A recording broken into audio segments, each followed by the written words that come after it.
It's your girl Angelique Bates. And your boy Troy Davinci. Hi, and you are tuned into the evening showdown. So we have an awesome guest today. His name is Young Retro, and I definitely want you guys to give it up for him, you know, in your rooms, wherever you at, in the car, just do a, imaginary clap, clap, clap, clap, clap. He's a very talented artist, and you know what? I could tell you everything about him, but then that would be pointless when we're about to do an interview, so he can tell you about himself. So, hey, what's up, Young Retro? Thank you for coming into the evening showdown. Thank y'all for having your boy. What's up with y'all? What's going on? Yeah, chilling like a villain. Yeah. Boy, so let's get started with the name, Young Retro. Oh. So that's a good question, because man, the name started a long time ago. So y'all remember the like crump and dance movement and like all that? Yeah. So back in that era is where I developed the whole name. So it was this whole So with the Tommy the Clown era, like that? Not like Tommy the Clown, like clown dancer type stuff, but I used to try to be into it, but I really I ain't gonna lie, man, I couldn't dance, man. I couldn't dance, so I wanted to be part of them. Yeah. It was a whole squad, the Retro Squad. Okay. And I was Young Retro. It was big retro, little retro, young, and I was young, so that's how I got the name. And then I was mainly into rapping. I'm like, man, I don't really want to dance. I couldn't really dance like that. So I'm like, all right, man, I'm gonna just take my name and just and rap with it. And that's how I became Young Retro. From that kind of era. Gotcha. All right. A lot of kids are into retro Jordans, and everything retro seems kind of like it's coming back in style. So I wanted to know if you had that name prior to that era, or you just got it now, or whatever. Yeah, no, I don't got the name just because I wear retro Jordans. Well, got that clear. But I do rock retro Jordans, and shout out to Jordan. You feel me? Well, the reason why he got on the retros because he does. I keep on saying comic book. I swear he needs to do a comic book, but he has a sneaker coloring book. Yeah. Yeah. So he knows about his shoes, man. Okay. So it's retro. For Air Jordans and sneakerheads. So yeah. What's your favorite Jordan? I think I'll have to go with the one I first got started with, the Jordan 3s. Ooh, the 3s is wet. Oh, yeah. And then I got the 4s. Back then, you can actually trade them in, or like when I bought them, the 4s just came out, and I just got the 3s. So I kept them real clean, and I took them back and bought the 4s. Okay. That's back in them days. Yeah, man. Oh, yeah. I was saying that's so out of my league right there about shoes, but I do know some music though. Yeah. So actually, I was listening to some of your tracks. Like, how long have you been rapping? Because you do more than that, but we're gonna touch on the rapping right now. How long have you been doing the rapping? I've been, I had really got serious with rapping in 2004. What was I doing in 2004? Back when Hurricane Katrina started. That's when, Okay. So when Hurricane Katrina started, pretty much, my brother was actually living out there, and he was in it, and he moved to California, moved to my house. He was already doing his thing at the time. This is my oldest brother. He was born in 82, so you can imagine what age he is. 80s, baby. And so, he brought his laptop, the beats, all the studio stuff, man. So at that time, that kind of influenced me to motivate. I was in middle school at the time and stuff. And that really pushed me to motivate, just having all that equipment at hand, getting the beats, listening to him rap every day. This dude would rap every day. I'd be, damn, this nigga don't stop rapping. He don't stop rapping. So he never really stopped rapping. He'll be in the bathroom rapping. He'll be everywhere kind of, doing his thing. And so one day he was like, yeah, why don't we all make a track? All the brothers and stuff. Let's make a track to our moms or something. And so, we made a track. And so I took the name that I told y'all about. I'm like, well, I'm going to just stick with this name I got already, man, Young Retro. And I'm going to get on the track. And I got on the track, and I liked it how my voice, sounded. And from there on, I started, I was in middle school at the time, and then I started making mixtapes from all the beats he gave me and everything, and I started passing the mixtapes out in like middle school, and people was like rocking with it. I ain't really think people was like going to really feel it and stuff, and people was like really like feeling it. And I'm just kind of like blown away because I had teachers coming up to me like feeling like the music. I'm like, wow, like y'all really like feeling this. So that's kind of when I started making music in 2004. Oh, okay. So this is pre, like, kind of internet, but people still doing the CDs. Was you one of them cats that was, like, on Sunset or Crenshaw passing out the CDs? Nah, I was too young, man. Oh, I was okay. way too young. I was on MySpace, though. MySpace. I was on MySpace. MySpace. Oh, yeah, I had all my We stuff on was freaking MySpace. Right. There was a software on there that you can, like, manipulate your views and your listens and stuff like that. On MySpace? See, Yeah. I was still too young for that, man. I was too young for that. I was in middle school, bro. I was, like, 11, 12, so... Oh, man. We So, used to, I just wanted to, like, MySpace. rap. That's how Drake got found, was from MySpace. And what he did is, how popular you are, you'll be like #1 in your particular city and town. So that's how people A&Rs can find you. So my brother was doing it. He was like #1 or #2 in Indiana. It was harder to do in California because you got to get thousands and thousands and thousands of listens. Right. But in small cities, you can manipulate it and everything. That was the business back then, the old MySpace. So, yeah, man. Yeah, I used to love MySpace. I used to try to get to play. I used to be promoting it all the time on there. So. Oh man, MySpace had so many memories. You were an artist on there. Yeah, I used to like because they actually had the like artist store. Yeah, on MySpace. yes. They had the artist store on there, so that was like dope. Yeah, and it kind of taught you how to code, like 101, like the Oh, HTML yeah. code, and had your own different. I was the coding queen on there. I stayed coding. Then what was it? They had the #1 spot. So my brothers used to always put me in the #1 spot, so their girlfriends or their side chicks or whatever wouldn't get on them about, why am I not #1? Oh, my sister's there. Oh man. Oh yeah. Yeah, that #1 spot used to get you in trouble all the time. Oh, the top 10, top 5. Yeah. Oh yeah. And they used to use me. They used to use me and keep me at #1. Oh yeah.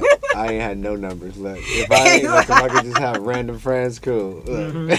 Can you imagine? Yeah, I remember that because you can. Right. That's when you can move them around and like. Oh, numbers, yeah. That's Yeah. when issues started. Oh yeah, imagine if Instagram was like that right now. You know how many people be getting caught up? They turn them highlights into like the top 5. Yeah. Oh, watch this happen. Man, people be paying saying, "Can I be on your #1 thing?" Mhm. Yeah, and it'd be like, yeah. It'd be like $500 a Oh week. yeah, they would do it. They would find a way to like They'll make monetize money it. from it. They definitely Oh, yeah. monetize it. Oh yeah. For real. But as far as I know when you're growing up in the inner city, a lot of people use music as like a way out. Like, did you always see yourself wanting to do music, or was there something else that you wanted to do? It was crazy. Well, I did always see myself in the entertainment industry. Like me and my brother, we like always wanted to be like these big old stars or whatever. Like we seen like IMX or Immature, I guess. Immature, I'm gonna say Immature. They wasn't even IMX It was yet. immature, yeah. We seen them, and we used to like listen to them. Just all of the hot boy band groups around that time. I wanted to be like. I'm like, man, I want to like do this and do that. So that's how it all really kind of came about. I didn't I don't know, like I just it was mainly just listening to that. So my whole life I just always really wanted to be a star. And then I ended up going to college or whatever. What? Right, I ended up going to college. I was in a That's group. rare. Yeah, I was in a group. Yeah, I was in a group, and I had left my group at 18 years old. I was in a group, and went to college. Got out of college. Wow. Got the BA and all that, and then I started the magazine. Oh, and you got the degree? I got Oh, it. that. I got it. Got the education. Yeah, right? man. And because, man, it was crazy because nobody in my school or nobody really from my hood really, I don't gangbang or nothing, so let me be like, not my hood. He's like, that, let me- but, my neighborhood. Like, where you from? Nobody really went to college, so it was a big deal when I had went. And when I got to college, I'm like, man. What college was this? Humboldt State. Oh, And so I went to Humboldt State, and then I thought about it. I'm like, man, my second year, I'm like, well, what am I really here for? And I'm like, well, I've been rapping my whole life. I want to do this. I want to do that. Let me just do something. I was gonna do music, but I didn't want to play an instrument. I did not want to. Nah, for real. I did not want to learn how to play no instrument. So I'm like, this ain't the music. I want to do music, but not this kind of music. You know what I'm saying? So, and so I came out with the BA, and I ended up switching from music to business. Okay. And then, you know, and I kept doing music in college. And so in college, I was the only cat who had a studio. So now I'm in college making money from everybody that wanted rap. Everybody was coming to me because I had, everything. Everything. And when I left the college, I was so serious. I bought I had studio at 18. So where are you getting this money from? I was working. And I had a 9 to 5. Yeah, man. Oh, you was legit. I had my first car in 10th grade, man. I was on it. You was taking that student aid and buying equipment, huh? Yeah, I was investing. Oh yeah, no, I was investing. No, I was investing for real. For real. I had all my stuff at 18. I still got my stuff now. I take care of everything. So what equipment was you using then? Back then I had the Fast Track. I don't know if you know about the Fast Track. I remember the Fast Track. I had the Fast Track. I had my MacBook Pro. I had GarageBand.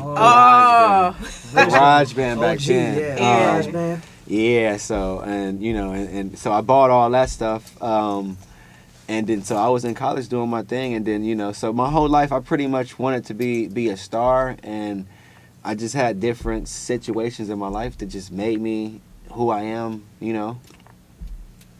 Wow, man, the fact that you threw me for a loop, because when you hear most people that want to be artists, they're not going to school. You either hear that I dropped out and I wanted to pursue, but I feel like if a lot more people invested the time in school to learn, they wouldn't get taken by these contracts, because a lot of them either can't read the contract or they have no sense of money at all. So it's like when they get thrown that $5,000, it's boom, it's gone. But then the minute they're thinking that, I got this contract that says, and this is just an example, it's $25,000. Yeah, it says $25,000, but you're not about to see a dime of it. Right. And if you do get an advance, you're gonna have to pay that back. Like, they're not understanding that. Half the time they're not even reading past the first paragraph because it looks like too many words. But the fact that you stayed in school and then went to college, and you said you left your group, you're like, no, most people don't even leave a group. They're like, oh my God, like I'm in the group right now, we're gonna make it. No, and then you came back. That was really smart. That's rare. And it's funny because I did not want to go to college. I ain't gonna say that. I did not want to go, but after the fact that I graduated and everything, I understand. I'm like, wow, I'm so thankful that I went to college, because I would have been so blinded. I ain't gonna say stupid in this industry, but I would have been so blinded in this industry. Right. And just I wouldn't have known any of the ropes, anything, man. So just going to school, learning that business side of things and learning how to conduct business really brought my game up to a whole nother level, and I had developed from then a rapper to an entrepreneur. So I had basically I'm like both. I'm like a Diddy kind of like dude. I was like both. You feel me? I was doing this. I could do that. I could do this. So I could rap. That's easy. I could do this too. That's easy too. Right. So whatever you want me to do, I could do that. Right. Well, yeah, no, you definitely get kudos for that, because when I was going to college, like I had graduated school early, went into college, but a project had came, and instead of me finishing, I ended up leaving. Project didn't last long, and then here I am years later, like, dang, I wish I had stayed, because I was almost done. But my major was cinematography. And then I kind of got to this point, like, why am I even going to college for this when I'm already in the industry and I'm already doing everything already? But I was just like, wow. And then not paying attention. So I went to another school, couldn't transfer the credits. Like, it was just a waste of time. But I wish I had stayed, because there were certain contracts that I didn't understand, like the contract that I was in, which a lot of us now older, we're pretty much screwed by it, But it's just like, You need school, and it's like I can't tell enough people that it's like, stay in school. Acting is always gonna be there, but you have to have the knowledge, because if you're sitting here and you have all these financial advisors and you have this manager and you have that manager and you have this assistant, you have all this, everybody's digging in your pockets, and then you're going to turn around and you have nothing, and then that's why you have the feds knocking on your door, because you didn't realize that you didn't pay any taxes. Some of them are deliberately avoiding it, but some really just don't know. They're like, oh crap, when did this happen? 5 years, but wait, you were in charge of my money. Yeah, they were in charge of it because they knew that you weren't smart enough to know what was going on. You're busy out, flossing for the gram and everything. It's just like they're pulling wool over your eye. But if you're in this industry and you know what you're doing, there's no way to, make you blind. And that's another thing I like about you is because you have a magazine company. Oh. Yeah, Untouchable magazine. So it's just like, I'm like super impressed. I'm learning more of this interview. Like, wait, So, let's talk about the magazine. Yeah, like, explain to us how much time does it take out of your music schedule to do all this, and kind of explain people the pros and the cons and everything. It takes a lot, man. It takes a lot of time out of my music schedule. It takes a lot of time out of my day, period. Just trying to keep up with other stuff, going to events sometime, maybe triple book sometime, overbook sometime. Like, no, I can't show up. So a lot of the pros is something like right now, just even having this opportunity to be at CBS, radio and doing my thing and mingling with everybody that I mingle with, going to the basketball games I've been, just, a lot of the good stuff, and even the work I put into it, editing, like, all that's fun to me, taking pictures at time, and really vibing out. A lot of the, it's some cons, always with everything, but so you're a good writer then, huh? I'm an okay writer, but I got a couple of writers on like so shout out to the whole squad, shout out to the squad, but the education goes back to the writing. I thank God I went to school so I can write. I wrote a 30-page paper in school before, so me putting out a 40-page mag, it ain't really that hard, I can do it on my own, so. So are you is this magazine more digital, or this is you can get it on the newsstands? How people can find them? It's both. It's both. You can do. I do it, and the way I made it like that was because I didn't want people who could not afford the magazine not to have the magazine. So I didn't want to feel like, if you ain't got the money, you can't have it. Right. I did not want people to feel like that, period. And I'm like, well, I want you to read it, period. Even if you feel like you ain't got the cash or whatever, just see what's going on. So I made it free online, that way that they can get it online. Okay. Or just go in there, and if they wanted a hard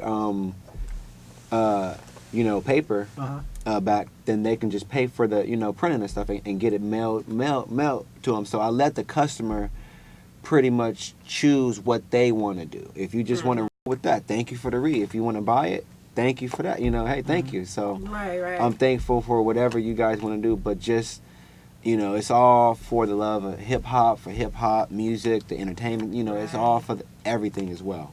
So to keep everybody. Yep. So it's a magazine for the hip hop heads, right? Or it's culture. The emphasis is hip hop. The main emphasis is hip hop, but it's an entertainment magazine. So I interview entrepreneurs, models. Oh, I'm about to get in that. I'm actually in his last feature. Yeah. Actresses. I was supposed to say, you bring it? Yeah, I got some. Yeah, of course. Yeah, I'm in this one. A bunch of everybody, man. So it's really, it's just like, it's really no limitations on it, That's so what I like to see. I got my beverages in here, the water, like water and stuff in here. I got Angelique Bates, that's me. I show the camera. Up in here, So I got it's a bunch of people in here. Murphy Lee in here, Darius McQuarrie party. It's just so much cool stuff in there. Crazy, So and that's just from me going to different stuff. So. And I met you at an event. I met you, at an event. Yeah. So this come out every month, every quarterly. Okay. Every quarterly is when it come out. So I'll be dropping my next one in December. Yeah. Yep. Yeah, I love it. Like, this is dope. I mean, you doing your thing on this one, man, and you don't see a lot of melanated people thinking outside though and going, people want to start their own like alcohol and the same thing, or that's clothing. Everybody's doing clothing. Shoes. Now, but saying a magazine, Right. people think I'm crazy when I say I have a coloring book company. But, this is far. It's a lot of far stuff. Yeah, like I definitely love that. And I it's gotta like a check lot of this people out. don't even realize that that's you. And I'm just like, how they don't know? But I get it because they're not used to it. They expect just to be a rapper and just move around brainless pretty much. But the fact that you actually, there's more to Young Retro, And then question, okay, so when you're on the carpet, like you're getting knowledge not only behind the camera, but you're getting knowledge in front. Like how much have you learned just being on that red carpet and interviewing and introducing certain people to the industry? Oh, I learned so much. Just like I pretty much know the whole everything. I can coach somebody, train somebody. I know everything when it comes to the carpet, where it goes, whether it's behind the camera or in front of the camera. As far as walking, the step and repeat, Right. step, repeat. Let's do the same thing over and over. Step, So repeat. and even when I'm behind the camera and or because I do it's like I'm behind. I do both behind the camera filming Both of and them. I might be walking the carpet or I might be a host on camera. So it's like three ways. You know what I'm saying? Right. Like what I'm saying. So when I'm on camera as a host, I'm mingling with everybody. I'm joking. I'm getting everybody loose and comfortable, making sure everybody's feeling good. So I make everybody feel good and talk to everybody like they regular folks, man. And hey, don't bring the cockiness over here. Yeah. Let everybody humble yourself and hey. Because I'll joke around too and say something about Right. you too. You know what I'm saying? So It's like don't be offended by it. right. So no, I may not know who every single body in the world is. So Right. like. But you're like, I'll figure it out later. Right. That's what I love about it because even like I said, when I met you in the event, but then I think we did an event later, and I think it was somebody like you weren't really sure who it was. I'm just like, but I'm the same way. I'm like, okay, I'm gonna get it right now, and I'm gonna figure it out later. And I think we were trying to figure it out together. I'm like, hold on, but you never let them know you didn't know. Like you still.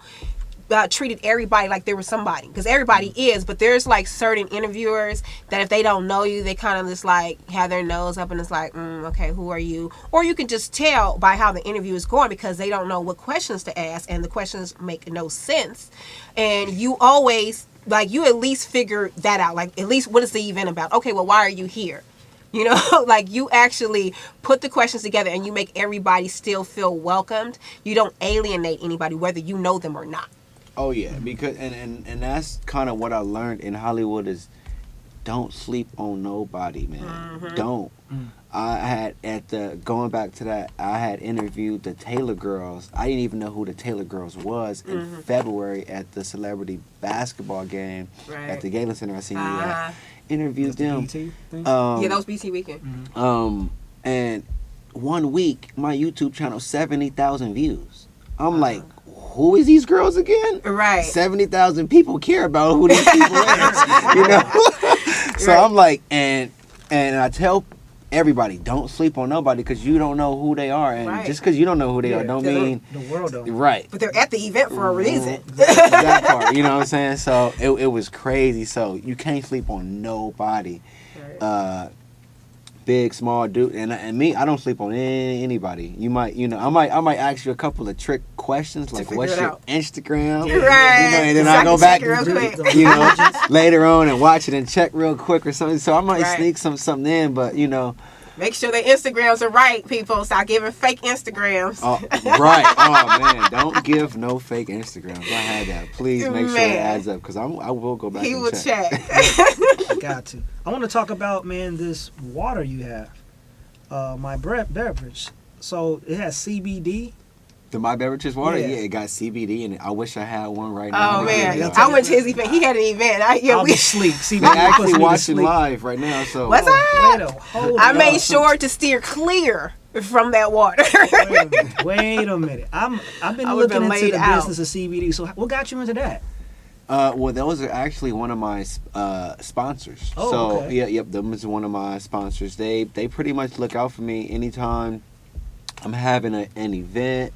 I have if you check out, I don't know what page it is. I think it's page 19. I have my front cover photo shoot. They sponsored the whole thing with the waters. They also got 2 flavors of waters. They got the CBD water and the electrolytes. So it's 2 of them. So they got 2. So if you don't want the CBD, you can get the electrolytes for this. And that's what I had over there. You know what I'm saying? Okay. Fred was like, oh, this is the one that you need. I'm like, for sure. Good looking.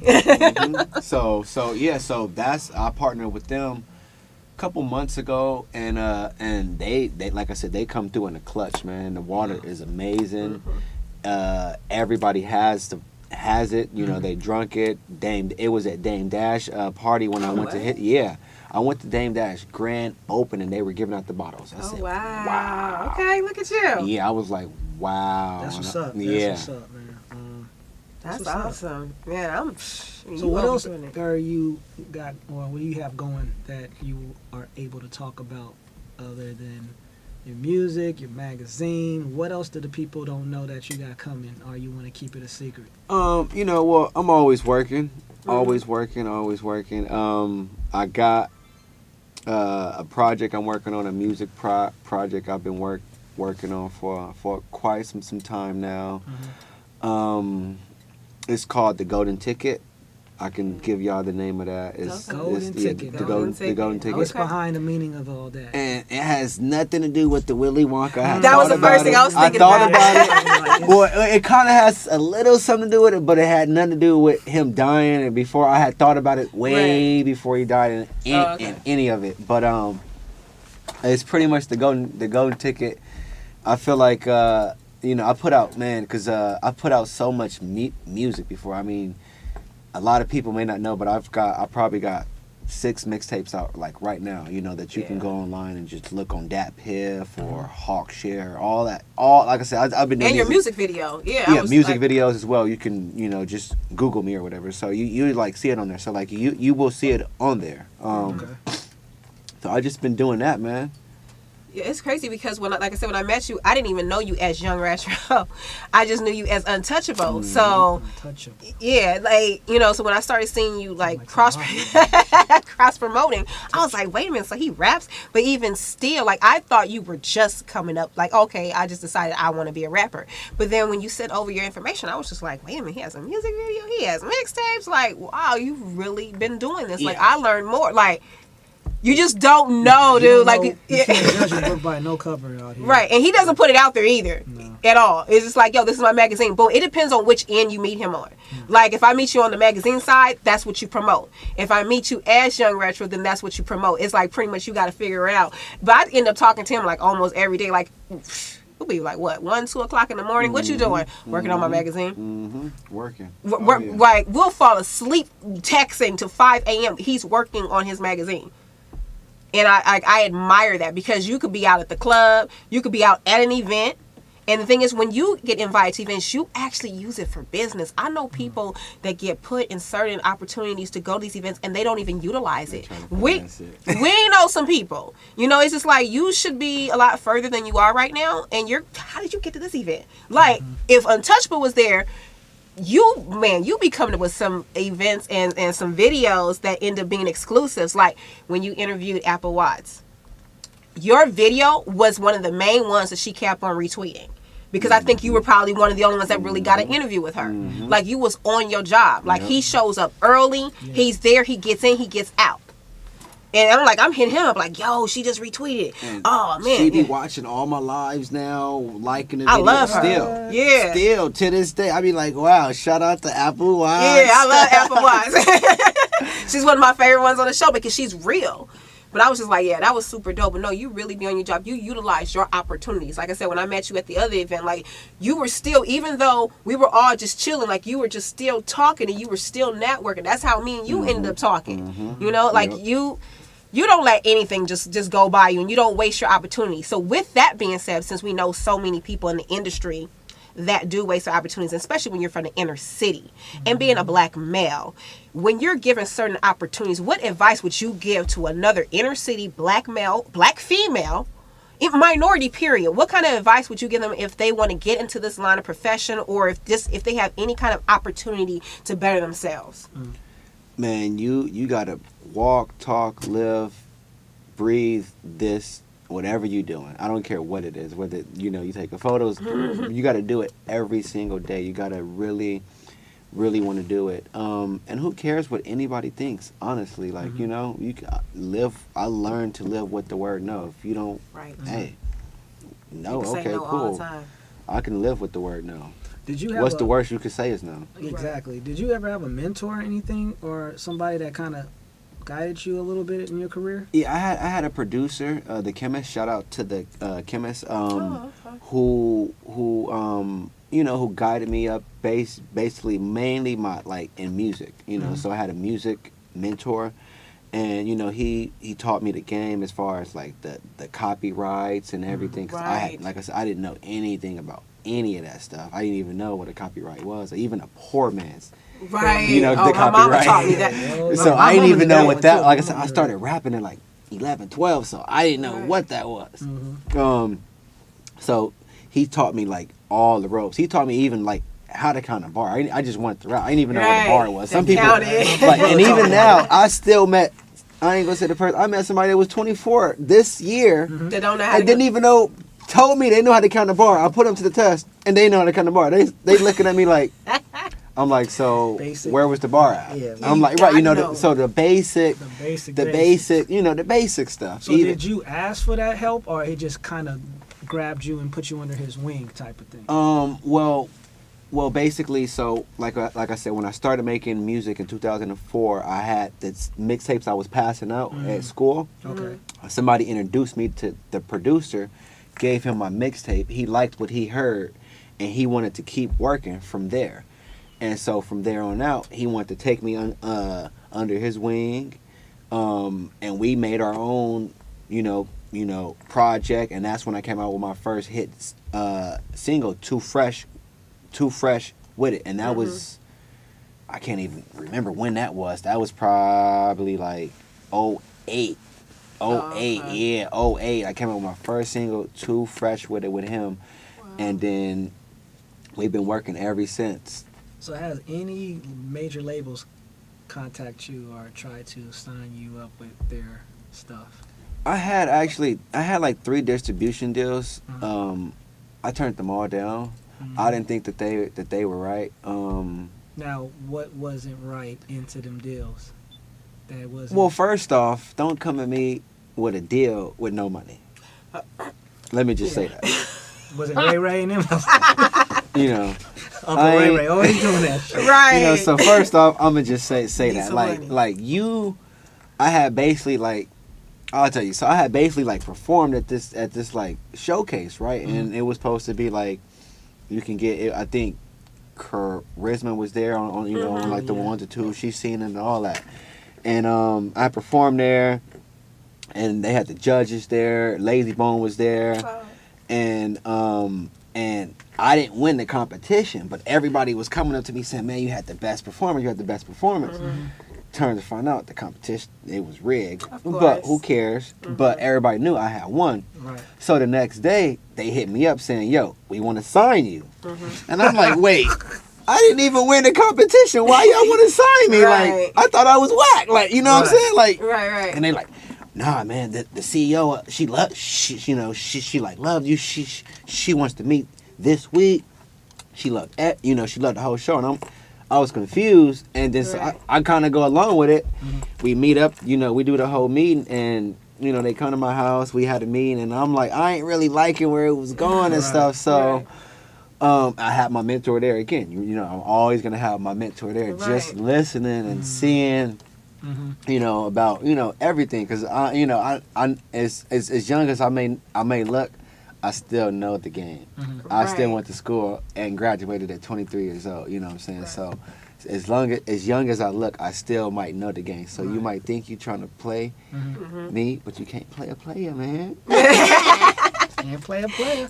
No, I think a lot of us as melanated people, we skip that part in our life, the mentors or the person that who's walked the walk. And a lot of people don't know how to ask for help. They want to do it themselves, or they feel that people don't have enough time to give back to help younger kids and stuff like that. So I think it's important to have mentors and people that has already done it, or somebody you can at least bounce an idea to if you know, because when you're doing your own thing, you're in the fog, and sometimes you need to step out of the frame and get a different perspective. And I think that's very dope. And most people I hear that are successful, somewhere down the line, they did have a mentor that they actually got. Yeah. And that's why through my magazine, I have a couple people that I mentor that's in college that I'm That's trying what's to, up. you know, boys and girls both, that I'm trying to teach the game and learn, you know, that I think there's some serious people that have mad potential. Yeah. And so I try to mentor them and show them the ropes, you know, because they don't know as well. And I thank God I had somebody mentor me at a young age, so I feel like I need to give it all back, you know. That's how. I feel Man, the same way. in this industry, they're not giving back. They're not even trying to help. It's like they're trying to keep all the knowledge to themselves.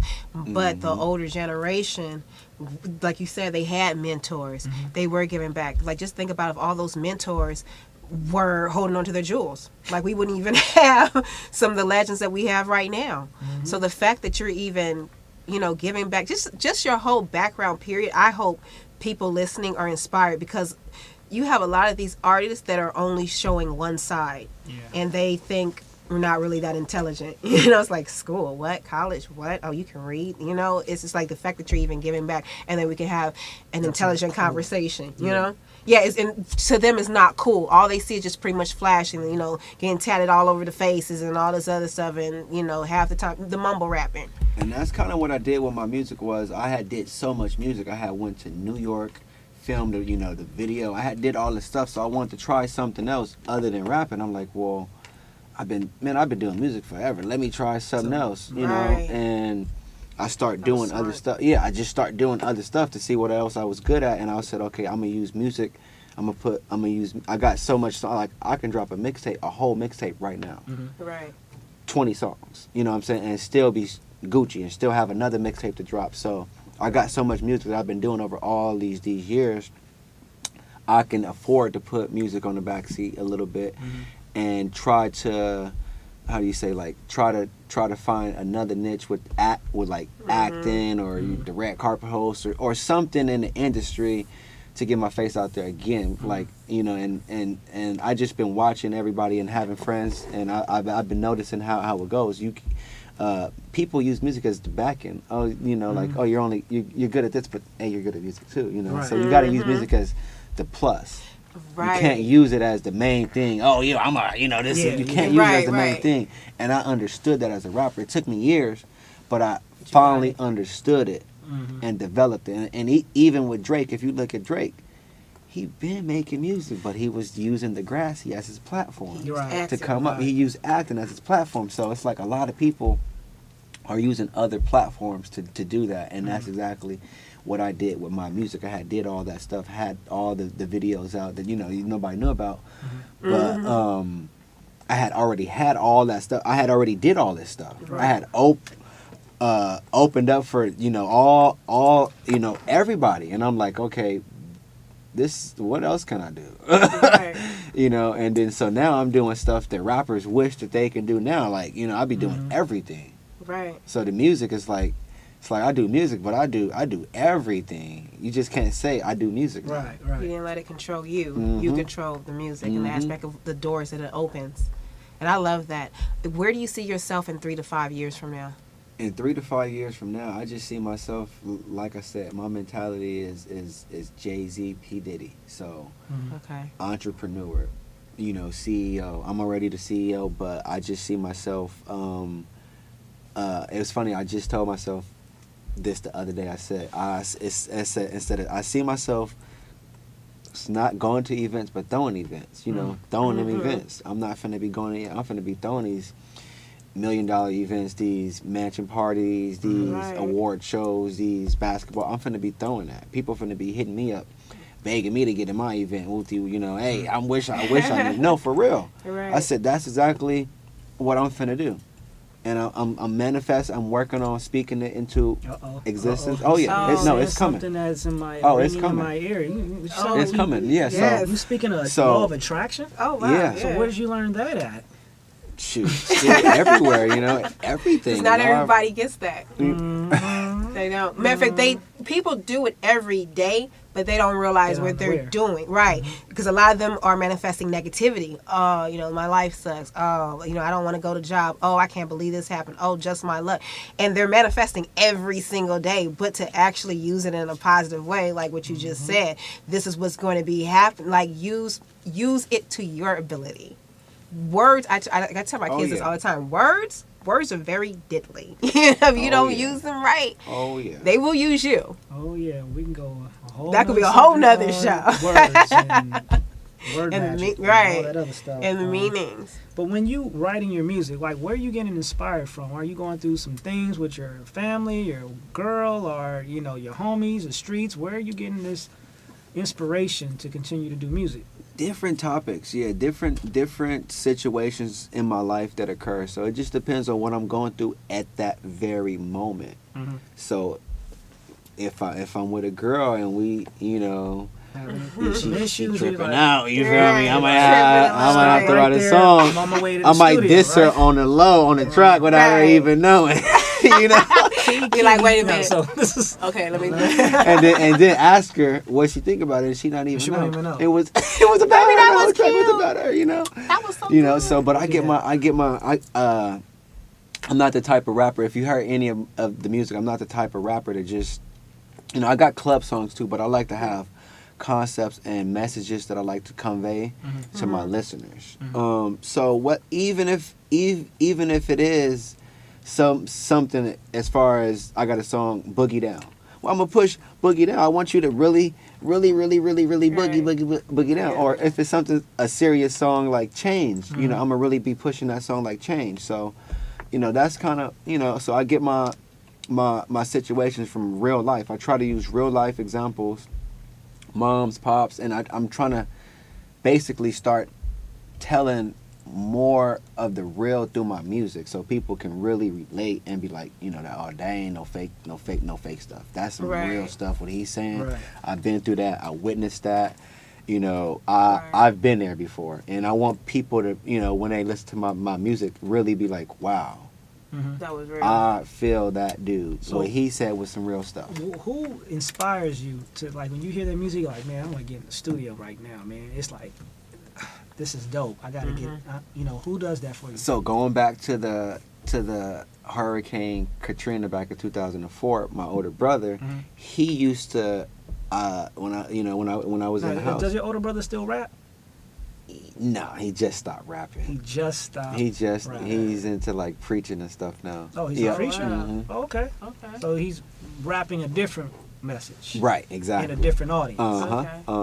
But he would always play Biggie, Tupac, Mac 10, you know, so I was listening to what he was playing. I didn't really know it, you know, I'm listening to all that stuff. So anybody who was born in the 80s too, you know, they was playing the 90s stuff. I grew up playing, you know, listening to all that. So that's who motivated me. My favorite rapper is Biggie Smalls, you know, but I listen to everybody, you know. So, but that whole anything from the 90s I could put on and it'd motivate me and get me in that mode to, like, P. Diddy and Mace. Oh man, P. Diddy and can't tell me nothing. Like, man, I used to love, like, that stuff gets me in the mode. Okay, right. That's what makes me want to make music.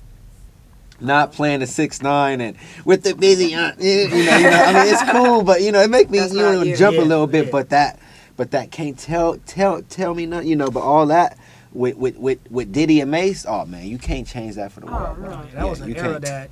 If y'all didn't live through it, y'all won't understand what we talking about. Yeah, that was like, that's the butter right there. Wow, that's pretty awesome. Like, that was actually a great era. As far as I just kind of want to know, as far as your brother, what made him like want to stop doing music? Like, was there something that made that change, or he just, you know, decided he wanted to give his life to God? I don't know. It could have been something in it, and he lives in Louisiana, so he's a little bit far. I'm out here. Oh, okay. You know, but I mean, I think it's awesome. It's just, I think it was you know, it could have been something.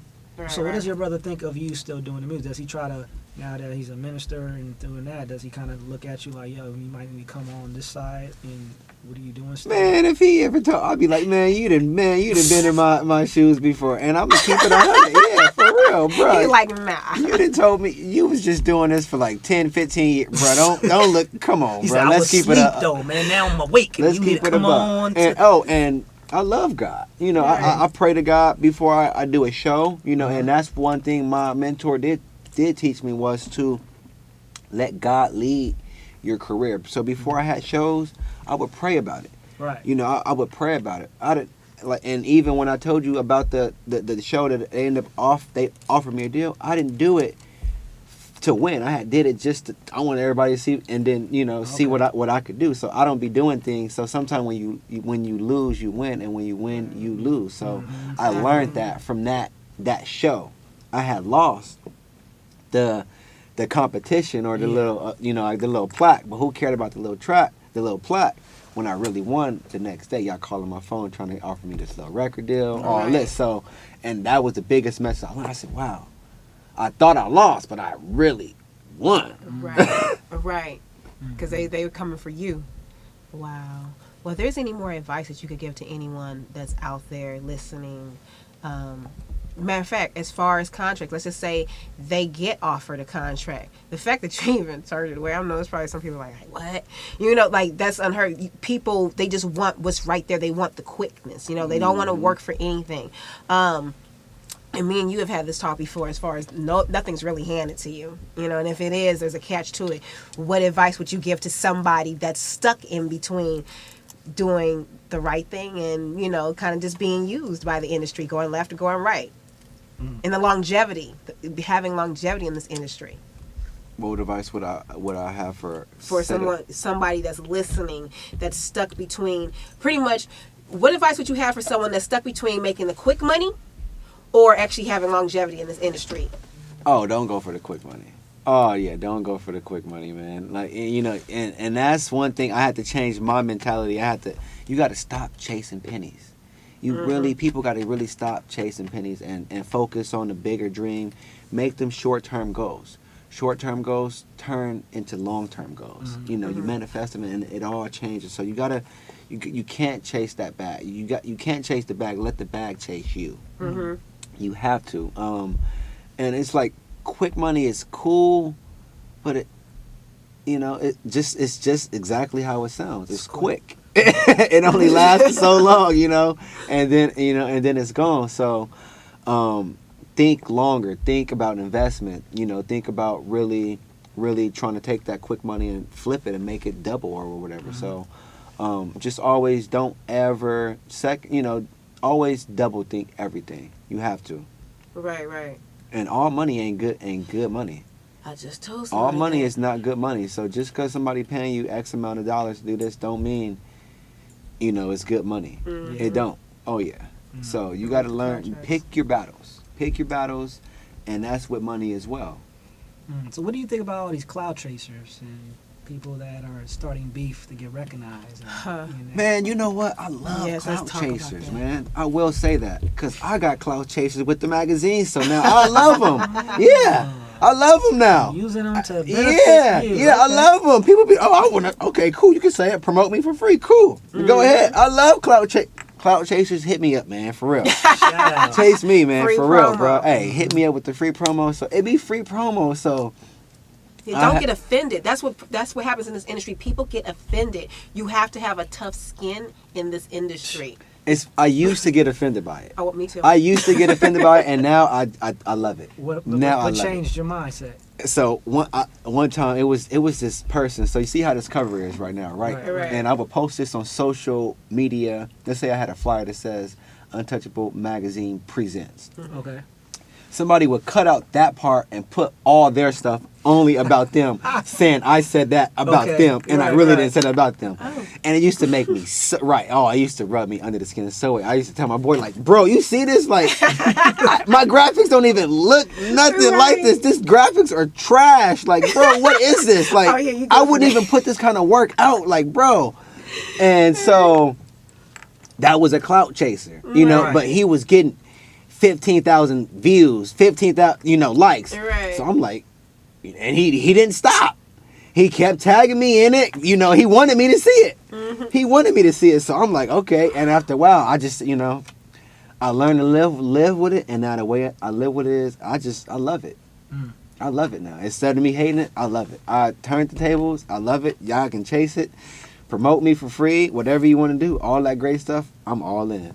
Right. Oh, yeah. I'm all in. No, I've learned that, especially with the time period that we're in now, because it's a different time period from before, whether it's negative or positive. And as long as you have that hashtag, they're going to follow, because I used to be the same way, especially when people be talking about me. Now, what I won't do is read the comments. Like, I just won't do it. But I'm just like, you know what? While you're talking about it, make sure you just do that hashtag, though. And you got, people, they just want to be a part of something. Right. I got a video on YouTube of Chanel West Coast cussing out the DJ, calling him a B.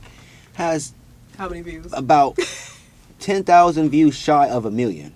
Whoa. About 900, and everybody wants to say their 2 cents. Everybody 2 cents is just so important. I got about 8,000 comments of people that want to put their two cents in. And then in those comments, they're arguing with each other. Oh yeah. Replies is going back and forth. 50 replies, 100. I'll be like, some arguing I just with go themselves. in there and like it. I love it. It's like I don't even comment, just like it, you know. I see you. So people, I have learned that people want something to be a part of, to ride, or something to promote, or they just want something, because when they don't have nothing, they want something. I figured that out. When they don't have, most of these people don't have anything going. This is their entertainment. That's this what is it their is. television. This is Period. their life. So, and that's why reality TV is so popular. And so when somebody's lying to their friend and say, hey, Untouchable magazine finna interview me, they don't know their friend's finna call me and try to get an interview. You don't even know it, but now your friend is competition with you and your friend. Now he done already called me and told me, and I'm like, wait, who? Nah. Me and you have done that. I've been like, hey, so he's hit me and been like, so and so. Wait, what? No. Yeah, this industry is real small, what people do not realize. Yeah, it's too small. Yeah. So you have beef with a person, and then you be like, man, this person knows this person. You be like, and then they're like, they ain't gonna stop being cool with them because you got some beef at the moment. It's kind of like it's a tricky kind of situation. Yeah, it depends on if it's beneficial. But when you see them everywhere, it's even crazier. What about that, man? Oh man, we've had or that. if they're in your timeline, you be like, oh, that. I want to see this motherfucker. You know, you be just like, me and him, we had that situation. Well, I more so had it, but he ended up being involved. And I'm just, because it was a small world. Yeah. And someone thought that they was going to use my contacts, you know, and that it wasn't going to get back to me. But my thing is, it's like, it's one thing, like, I don't claim everything. It's not like a pissing contest, you know. It's like, oh, this is my contact. It's a way to do everything. Like, if we had a bad falling out or whatever, you don't sit here and talk about me 2 seconds ago, and then you see one of my contacts and you're like, hey, so I'm Angie's friend, or remember me. Like, you just try to use me clout chasing. yep. You know what I'm saying? But it's like, F me, but hey, yo, so can you do this interview? And then you bring somebody else into it. Like, no, there's a way to do But it. he But made your name look so good. But made my name look so he good. Made it, like, once again, congrats, shout out to the Clout Chasers, because he made your name look so good. That he did. I'm like, oh, okay. Yeah. But that's the thing, when they're using that name, they're gonna make it look good because they because wanna they look know. good. Yeah. Right. Yeah, they want to look good. Because your name hold weight. It's almost like it's like social proof on the internet, but the way they're doing it's a little. That's why the name came out, because we call it social proof. Where if I got a product and Dr. Oz talked about it, I'm gonna use Dr. Oz's name to verify my product. Right. But now how they're doing it, it's just like, all right, well, it's a different way, and they doing it a different way, where it's like they try to even disrespect you. Oh, But yeah. at the end of the day, all publicity is good. That's very true. If you know how to use it. So. If you know how to use it. Exactly. Well, I definitely want to thank you for coming on the show. I have learned a lot. I hope those listening have learned a lot. I know this is like, you're nowhere near the mid. Like, you're still like at the beginning and just getting your feet wet and everything. So I'm excited to see where you are in 3 years. Hell, I'm excited to see where you are next year. Yeah, I need one of these books too, man. Yeah, you want me to autograph it? This is Get for that the station Angelique. right here. Oh, for This is sure. for the station. Oh, Yep. good, look at Yeah, that. Angelique. So she can autograph it now. It's for the station. You know what I mean? I'll figure that I out. signed one of my books for her. Yes, and I think that's a collector's though, because that was like the first edition of that one, like the color. I don't Yeah. even have one of those. Yes. scene. But yo, man, I want to thank you for this though, because I mean my name was like all up on Oh, there. yeah. I had the pictures. I was like, oh my goodness. So I want to thank you for that, because yeah. I've done some features, but they wasn't nothing like this. And I got something coming up. I can't say nothing yet. Hopefully, it will be, if you wanted to get a first dib on this. I'm gonna do a Kickstarter too for it. Let's do It's it. all about connecting. Oh, yeah. Yeah. This is gonna be, this is gonna be big, man. It's big. Well, I want to give a shout out to our sponsor, Cross for God. That's what we're wearing. That's what he's wearing. That's fresh. Cross for God. I Thank like you, that. thank I you, like thank that. you. Yeah, see, yep, bam. Oh, that bam. is fresh. Hey, Cross for God God. speed Hit you. me up in the DM, man. What's up? For sure. Well, if people want to know where to find you, go ahead and hit them with all your contacts. So if you guys want to find me, you guys can find my Instagram at Superstar Young Retro. My business page is Untouchable Magazine. And that's it. Y'all know what's up, man. Follow back. For sure. Hit them with your social, Troy. And follow me on Dondada1, DONDADA, the number 1, and also Jordan Coloring Book or the Davinci Publishing Book on Instagram. All right. And you guys know me, Angelique Bates. You can follow me on all the social medias, Twitter, YouTube, Instagram, MySpace. I tried to check it the other day. All the codes were messed up. But go ahead and send me a request, and I'll follow. No, I won't follow back. Just send me a request. I only said that just so y'all can follow me. Like, I'm gonna keep it real, because y'all ain't about to DM me talking about what you said. But if you follow me though, you'll see a lot of interesting content. You'll like it, I promise. My content is awesome. my content is great. Follow her. Yeah. Awesome, but she ain't gonna follow back. She lying. I might not. Well, I mean, it depends how cute you are. That's right. When you slide in the DM. Oh yeah, I'm gonna come in here. Because everybody thinks they're cute. It's all good. But no, anyway, I want to thank you all for listening to the Evening Showdown. Make sure you guys check us every week. We'll always have a new episode for you guys. And just keep on doing what you do. And when you download and you stream, make sure you like it. Make sure you all that. That helps us out. So, yeah, keep on tuning in. And you've been tuned into the Evening Showdown. You've been shown down. Showdown. Evening show.